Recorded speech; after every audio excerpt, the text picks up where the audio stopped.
I mean, it's amazing. It's been an amazing journey already with Atonement. It was an idyllic shoot, and with a group of people that really got on with each other. It was creatively totally incredible. And now it's come out. It's come out in Britain. It opened Venice.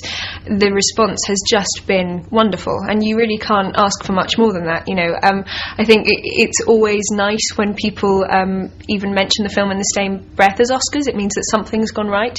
But I think that I'm incredibly proud of this film. If it gets a nomination or it gets any awards, then that's great, and how wonderful. If not, I don't think that devalues the piece.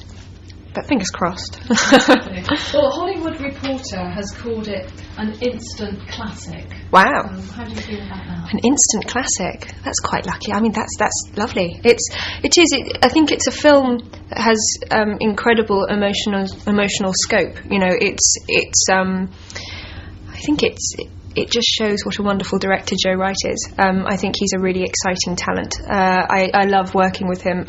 He's absolutely obsessed by what he does, by every aspect of filmmaking. He will be in every costume fitting. He will be at your hair and makeup fittings. He will, there's not a part of this film that he wasn't obsessed by, and that's catching. So I think for everybody working on it, it was so exciting. And it's very rare that you get filmmakers that are that passionate. I can't remember what the question was. Am I answering it? Yeah. Oh, good. The instant classic comment, right.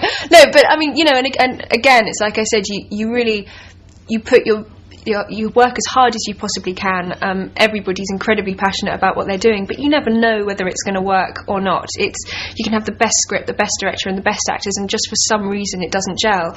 So it's wonderful when people say things like instant classic, or just the fact that people are enjoying it. The fact that when you come out of all of the premieres that I've been to for it, there have been people with just tears running down their faces, and to be part of something that is really managing to emotionally really move people is wonderful.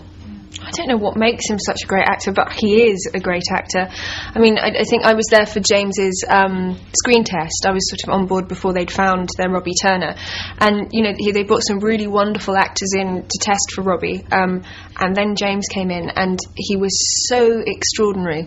Literally, all of us were completely silent for about 10 minutes after he'd left the room. I mean, it was just, he has the ability to completely morph into the characters that he plays. I think I remember talking to Joe about Robbie Turner before he'd found anyone, and physically he had quite a definite image in his head of exactly what Robbie should look like, and it wasn't necessarily James, but James just came into the room and became the character, and he's a lovely man, which is always nice. The love scene, I think quite a lot of the time in films, sex scenes are sort of gratuitous and a little bit unnecessary and very far from being sexy. With this one, it was incredibly important that it was erotic and incredibly passionate. I think it's very much the climax of the 1936 period of the film, the first third of the film. It's all leading up to that moment. It's also the moment you have to believe that it's been so passionate that these two people wait for each other for 5 years just because of that one scene. So it was difficult, and we talked about it a lot, about exactly how we were going to do it, and Joe was completely sensational because he storyboarded the whole thing. He was really precise about exactly what he wanted, and I think partly it's sexy because you don't see anything. It's all left up to the imagination, and that's always better, I think, because you really play with the senses.